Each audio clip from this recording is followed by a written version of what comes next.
Assalamualaikum warahmatullahi wabarakatuh. Perkenalkan, nama saya Aldi Atmaza Khairalhab, NPM 2308260072. Saya dari kelas A. Nah, di sini saya akan menjelaskan tentang materi sistem respiratori, mana ini menjadi tugas untuk remedial blok BSO1.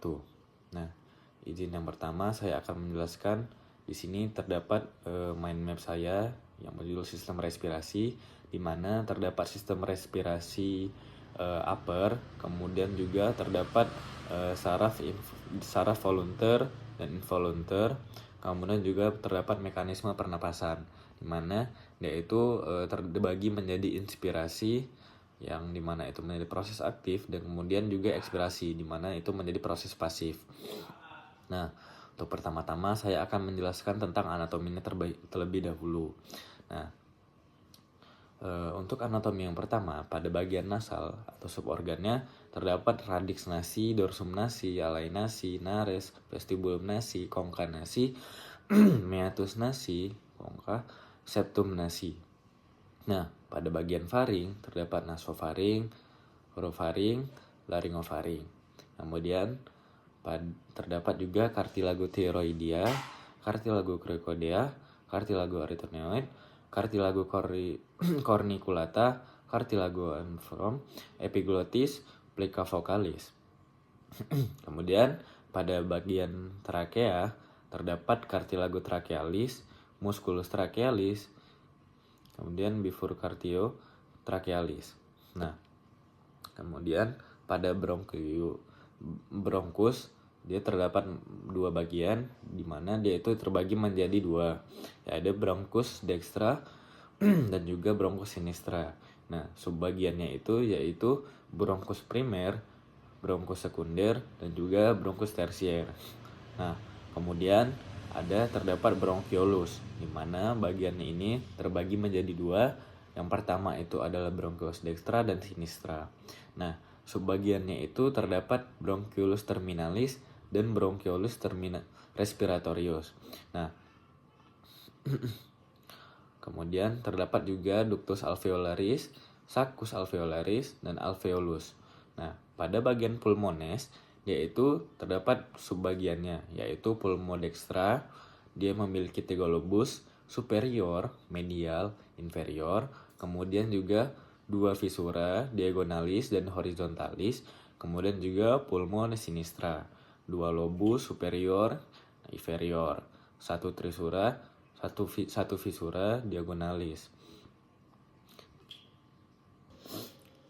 Nah, kemudian kita lanjut ke yang kedua di mind map saya, yaitu saraf. Mana saraf ini terbagi menjadi dua.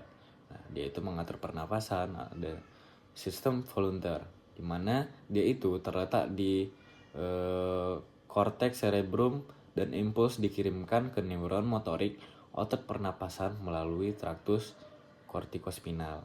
Kemudian yang kedua ada namanya sistem involunteer, di mana sistem medula oblongata ini komponen utamanya generator pola kontrol pernapasan yang berperan pada pernapasan otomatis terletak di medula. Nah, yaitu pengaruh ponsnya dan vagus, suatu area yang dikenal sebagai pusat pneumotorik di nucleus parabakterial medialis, nucleus coliker di pons bagian dorsolateral mengandung neuron yang akhirnya selama inspirasi dan neuron aktif selama ekspirasi.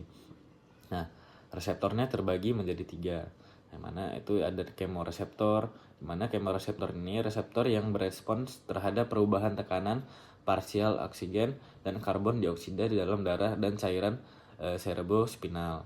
Nah, dia itu terdapat berada di bagian sentral dan perifer atau bagian tepi. Nah, kemudian lanjut ke bagian keduanya, yaitu kemoreseptor sentral, mana dia itu berada pada permukaan medula oblongata dan CS5, di mana saat tekanan karbon meningkat, hipokapnia, kemoreseptor berperan dengan menstimulasi pusat pernapasan, meningkatkan ventilasi paru dan mengurangi tekanan CO2 dalam arteri. Mana kemoreseptor ini sangat sensitif terhadap peningkatan tekanan CO2.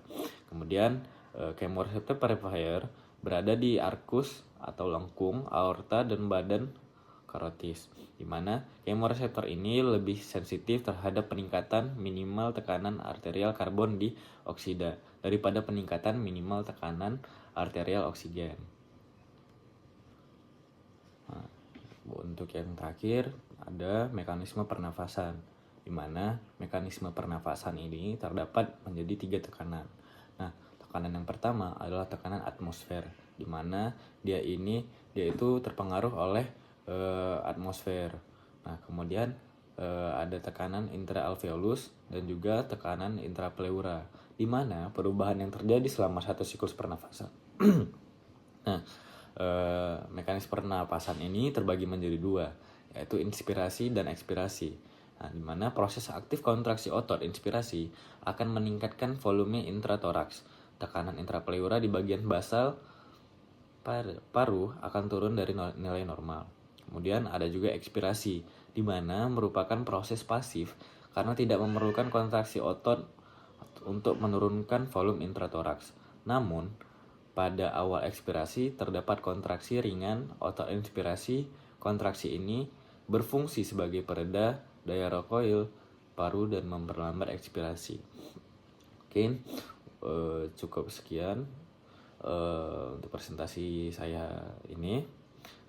Berikut adalah referensi yang saya dapatkan. Baik, terima kasih. Saya tutup. Mungkin mohon maaf bila ada banyak salah kata, karena kesempurnaan itu hanya milik Allah.